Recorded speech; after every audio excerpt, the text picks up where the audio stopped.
ఇలా నోటికొచ్చిన కారు కూతలు, అక్కసుతో కూడిన మాటలు. వాస్తవం ఏంది? ఈరోజు రైతు భరోసా విషయంలో ఈ ప్రభుత్వం చిత్తశుద్ధి లేదు కాబట్టే, మొదలు నిజంగానే చిత్తశుద్ధి ఉంటే, రేవంత్ రెడ్డి చెప్పిన మాటల్లో నిజాయితీ ఉంటే, ఆయన ఏమన్నాడు ఎలక్షన్ ముందు? డిసెంబర్ 3 ముందు తీసుకుంటే ఎకరానికి 5,000, 3 తర్వాత తీసుకుంటే ఎకరానికి 7,500 రూపాయలు నేను ఇస్తా, డిసెంబర్ 9 నాడు ఇస్తా అని చెప్పిండు. ఇప్పటిదాకా తీసుకొని రైతులుంటే ఉరుక్కుంట పోయి తెచ్చుకోండి, రుణమాఫీ నేను చేస్తా అని చెప్పిండు. ఇవాళ రాష్ట్ర రైతాంగం తరపున అడుగుతా ఉన్నాం బీఆర్ఎస్ పార్టీగా, ఏమైనాయి నీ మాటలు? ఉరుక్కుంటూ పోమని చెప్పినావు, రైతులు ఉరుక్కుంటూ పోయినారు, 2 లక్షలు 3 లక్షలు లోన్లు తెచ్చుకున్న తర్వాత ఇవాళ వాళ్లకు మోసం చేస్తూ నీ మాయ మాటలతో బుకాయించి ఇవాళ 25% మాత్రమే రుణమాఫీ చేసి 100% అయిందని చెప్పి 550 కోట్ల రూపాయలతోని పత్రికలలో ప్రకటనలు మాత్రం ఇచ్చుకున్నావు. ఈ మాట మేము అడిగే వరకు ఉక్రోషం వచ్చింది ముఖ్యమంత్రి గారికి. నువ్వు రైతు బంధు ఎగ్గొట్టినవా లేదా అని అడిగే వరకు ఉక్రోషం వచ్చింది. నువ్వు రుణమాఫీ చేయని మాట వాస్తవం కాదా అంటే ఉక్రోషం వచ్చింది. తట్టుకోలేక పచ్చి అబద్ధాలు చెప్తా ఉన్నాడు. ఏమంటున్నాడు ఇవాళ ముఖ్యమంత్రి గారు? కేసీఆర్ గారు 11 విడతలుగా ఆయన ప్రభుత్వంలో 72,000 కోట్ల రూపాయల రైతు బంధు ఏదైతే డబ్బులు నగదు బదిలీ పథకం భారతదేశంలోనే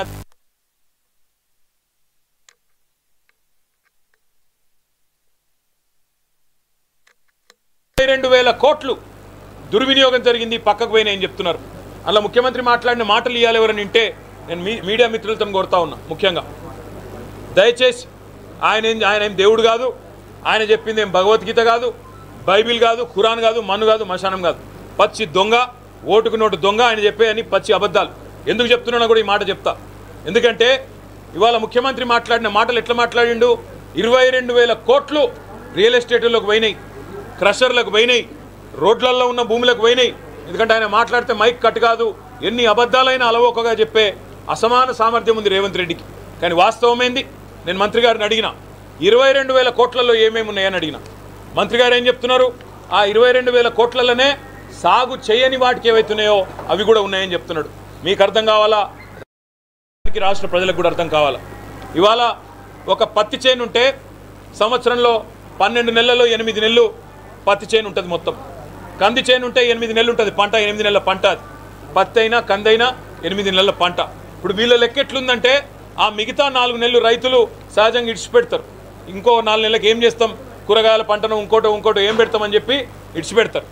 ఆ 4 నెలలను కూడా లెక్కలు తీసుకొని అది సాగు కాలేదు అయినా 2వ విడత పైసలు ఇచ్చిండ్రు, 2వ విడత రైతు బంధు ఇచ్చిండ్రు, అవన్నీ దుర్వినియోగమైనని చెప్పి పచ్చి అబద్ధాలు ఈ ప్రభుత్వం.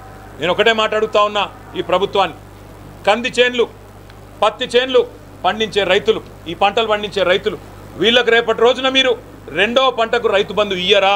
స్పష్టంగా చెప్పండి. ఎందుకంటే పత్తి రైతులు 45 లక్షల ఎకరాల్లో ఇలా పత్తి సాగు చేస్తూ ఉన్నారు. మరి వారికి 2వ పంటకి మీకు రైతు బంధు ఇచ్చే ఉద్దేశం లేనట్టుంది. కాబట్టే ఆ 2వ పంటకు సంబంధించిన మొత్తాన్ని కూడా ఈ 22,000 కోట్లకు నూకి ఇవాళ ఇష్టం వచ్చినట్టు తప్పుడు ప్రచారం చేస్తూ ఉన్నారు. నేను అడిగిన ప్రభుత్వాన్ని, మంత్రి గారిని, మీరు ఆ లిస్ట్ ఇవ్వండి. క్రషర్లు అంటున్నారు, భూములల్లో రోడ్లలో పోయిన భూములు అంటున్నారు, ఆ లిస్ట్ ఇవ్వండి. ఇచ్చినట్టయితే శాసనసభ ముంగడ పెట్టినట్టయితే మాకు కూడా తెలుస్తుంది, ప్రజలకు కూడా తెలుస్తుంది, ఎక్కడ ఏ సర్వే నెంబర్ల ఏ భూమికి దుర్వినియోగం అయిందో తేలిపోతుందని అడిగినాం. కానీ మంత్రి గారు చాలా తెలివిగా ఏం చెప్తున్నారు?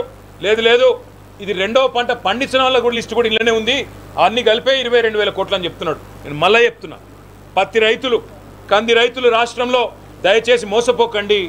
ఆయన మాట్లాడే 22,000 కోట్లలో మీరు 2వ పంట ఏదైతే వేయలేదో దాని గురించే మాట్లాడుతూ ఉన్నారు. ఇవాళ ఎన్ని అబద్ధాలంటే ఆఖరికి తెలంగాణలోని రైతు ఆత్మహత్యల మీద కూడా అబద్ధాలు చెప్పే దుస్థితికి ఈ ప్రభుత్వం దిగజారింది.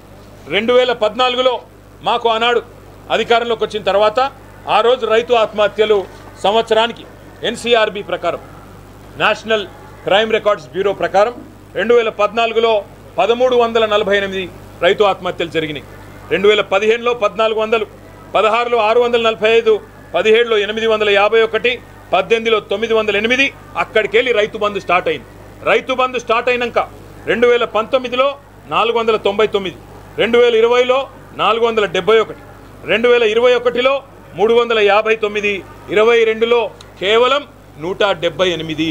ఇది రైతు బంధు, రైతు బీమా ప్రభావం కాదా? ఇది పెరిగిన వ్యవసాయ విస్తరణ ఫలితం కాదా? ఇది అందుబాటులోకి వచ్చిన చెరువుల కింద వచ్చిన సాగు, అందుబాటులోకి వచ్చిన కాళేశ్వరం లాంటి ప్రాజెక్టుల వల్ల